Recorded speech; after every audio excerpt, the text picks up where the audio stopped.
3 दिवसीय राष्ट्रव्यापी आंदोलन के तहत रांची के राजभवन के समक्ष भी संयुक्त किसान मोर्चा एवं संयुक्त ट्रेड यूनियन द्वारा केंद्र सरकार के खिलाफ धरना दिया जा रहा है।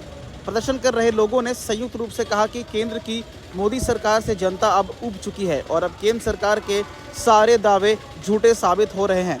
किसानों के कई महीने चले आंदोलन से मोदी सरकार को पीछे हटना पड़ा है। अब देश में किसान संगठनों, मजदूर संगठनों के गठबंधन से देश की मोदी सरकार को उखाड़ फेंकने के लिए जन आंदोलन की शुरुआत संविधान दिवस के अवसर पर 26 नवंबर से 28 नवंबर तक देश के सभी राजभवन के समक्ष प्रदर्शन करेंगे।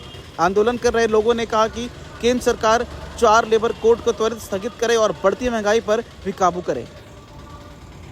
कितने लोगों की तादाद यानी राजभवन पर उतर करके अपनी बात पहुंचा रहे हैं, और ये सिर्फ झारखंड के राजभवन के समक्ष नहीं, पूरे देश के जितने राजभवन हैं वो सभी जगह पे हजारों हजार की तादाद लोग जुट करके और अपनी आवाज लगा रहे हैं कि केंद्र में जो सरकार बैठी हुई है वो सिर्फ बातें करती है, करती कुछ काम नहीं है। मन की बात बहुत हो गया है, अब काम की बात किया जाना चाहिए। और जिस तरह से सरकार महंगाई के सवाल को लेकर के, काला धन के सवाल को लेकर के, बेकारी के सवाल को लेकर के अब पूरी तरह से एक तरह से कहा जाए तो वो तो कहते थे कि मनमोहन सिंह को मौनी बाबा, लेकिन अब मौनी बाबा से भी ज्यादा वो चुप रहना वो जो है ना मुनासिब समझ रहे हैं। इसीलिए जिस तरह से मणिपुर की घटना को लेकर के वो चुप्पी साधे हुए थे, इस बार वो राय मांग रहे हैं कि ट्विटर में भी सुझाव दिया जाए कि मन की बात में क्या किया जाए। ये पूरे देश के लोग सुझाव दे रहे हैं कि जिन मुद्दों को आपने सत्ता में आने से पहले जनता से वादा किया था वो सारे चीजों को वादा करो,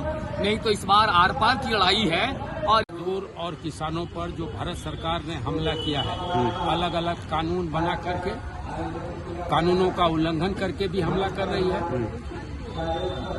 पूरे देश में मजदूर और किसानों का जीना दुर्भर हो गया है, महंगाई बढ़ रही है, बेरोजगारी पर जो है कोई नियंत्रण नहीं है, काम करने वाले मजदूर निकाले जा रहे हैं, उसको देखने वाला कोई नहीं है, किसानों पर हमला बढ़ गया है, किसान रोज आत्महत्या कर रहे हैं इन्हीं सवालों को लेकर के, और भारत के संविधान जो है पर हमला कर रही है।